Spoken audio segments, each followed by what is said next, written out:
Hey, what's up? This is Ricardo at Parts People, and in this video, we'll outline the steps for completing a part replacement on your Dell PC. Visit our website and use this coupon for a 5% off discount.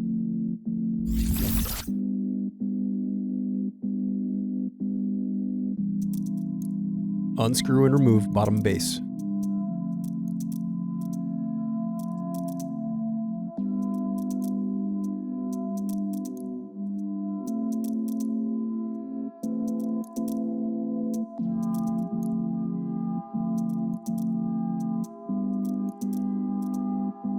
Now unscrew and disconnect battery.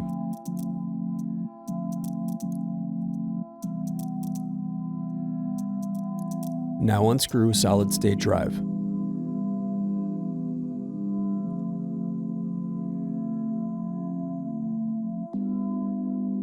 Thanks for watching. Don't forget to like and subscribe if you enjoyed this video.